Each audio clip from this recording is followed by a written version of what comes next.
गुवाहाटी के रूपनगर में कल रात लैंडस्लाइड की घटना हुई है। एक बड़ा चट्टान दो घरों पर गिर गया, जिसके कारण मनेश्वर राजवंशी नाम का एक व्यक्ति मलबे में फंस गया। एनडीआरएफ, एसडीआरएफ और पुलिस घटनास्थल पर पहुंचकर मनेश्वर को मलबे में तलाश कर रही है, मगर 60 साल के इस शख्स का अब तक पता नहीं चल पाया है। एनडीआरएफ, एसडीआरएफ और पुलिस रेस्क्यू ऑपरेशन जारी है। राजवंशी अपनी मां, पत्नी और बेटी के साथ यहां रहते थे। राजवंशी ही घर में काम करने वाला अकेला व्यक्ति था।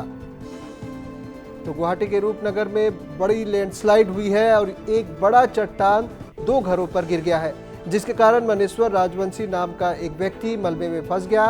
एनडीआरएफ और एसडीआरएफ और पुलिस घटनास्थल पर पहुंचकर मनेश्वर को मलबे में तलाश कर रही है, मगर 60 साल के इस शख्स का अब तक पता नहीं चल पाया है। अभियानकारी दल का ऑपरेशन जारी है। राजवंशी अपनी मां, पत्नी और बेटी के साथ यहां रहते थे।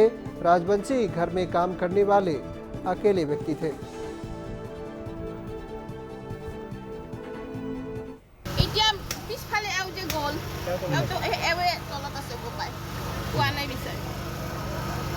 কেইটামান বজাত হৈছিলে? 11:15 মান হ'ব।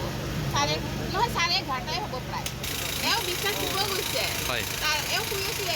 ছোৱালীকেইটা শুৱে, মই বাচন ধুই আছিলোঁ। মায়ে বহি তামোল খাই আছিলোঁ, ঔষধ খাই আছিলে। তাৰপিছতে এবাৰ শব্দ হ'ল। শব্দ হওঁতে এও উঠি আহিল বিছনাৰ পৰা। উঠি আহি পেলাই পিছফালে চাব আহিলে পিছফালে। সেয়ে আহা আচ্ছা। তাৰ পিছতে বহুত জোৰে শব্দ হ'ল। কি নাম হয় তেওঁৰ? মনেশ্বৰ ৰাজবংশী। আজি অত বছৰ থাকিলোঁ, কোনোদিন ইফালে অহা নাই।